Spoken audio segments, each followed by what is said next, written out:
இன்றைக்கு டாஸ்மாக் நிறுவனம் என்பது அரசு சார்ந்த நிறுவனம்.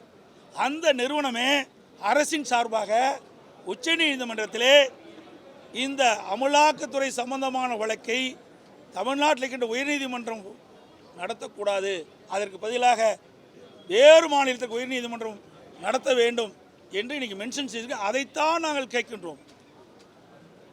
அப்படின்னா அந்த அரசாங்கம் தவறு செய்கின்றது நிரூபணமாக இருக்குது.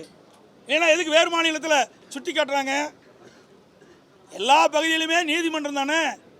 இந்தியாவுக்குள் இருக்கின்ற பல மாநிலத்திலும் உயர்நீதிமன்றம் இருக்குது. எங்கே விசாரித்தாலும் இதைத்தான் விசாரிப்பாங்க. ஆனால் தமிழ்நாட்டில் விசாரித்தா அவ்வப்போது தொலைக்காட்சியின் வாயிலாக பத்திரிகையின் வாயிலாக இவர்கள் செய்த தவறு உடனுக்குடன் போய் சேரும். அதை மறைப்பதற்கு தான் இந்த அரசாங்கம் இப்படி தில்லுமுள்ளு வேலையை செய்திருப்பதாக நான் கருதுகிறோம்.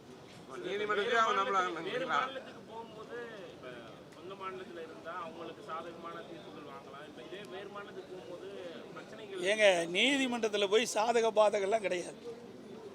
எப்படி சாதக பாதகம் நீதிமன்றத்தில் சொல்ல முடியும்? நீதிமன்றம் என்பது ஒரு பொதுவானது. அதில் இருக்கிற வாதங்களின் அடிப்படையில் தான் தீர்ப்பு கொடுப்பாங்க.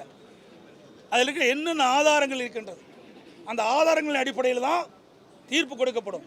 அப்படி இருக்கின்ற பொழுது இந்த அரசு சார்ந்த இந்த நிறுவனம் ஏன் பயந்து போய் நம்முடைய மாநிலம் இருக்கின்ற உயர்நீதிமன்றத்தை நம்பாமல் வேறொரு மாநிலத்தில் இருக்கிற உயர்நீதிமன்றத்துக்கு மாற்ற வேண்டும் என்று உச்ச நீதிமன்றத்தில் ஏன் முறையிடுது? அதுதான் எங்களுடைய கேள்வி. ஆமாம், அதுதான் முக்கியம். ஏன்னா வேறொரு மாநிலத்துக்கு போயிட்டா இங்கே இருக்கிற தொலைக்காட்சியெல்லாம் இவருடைய தவறை சுட்டி காட்ட மாட்டேங்க, பத்திரிகையில் வெளியே வராது. ஏன்னா வேறொரு மாநிலம் இருக்கும்போது அந்த மாநிலத்துக்கு சம்மந்தப்பட்ட பிரச்சனை தான் முன்னெடுப்பாங்க. அதுக்கு தான் இந்த ஒரு நாடகத்தை இந்த அரசு எடுத்து வருவதாக நாங்கள் நினைக்கிறோம். அதனால தான் இதை சுட்டி காட்டுறோம்.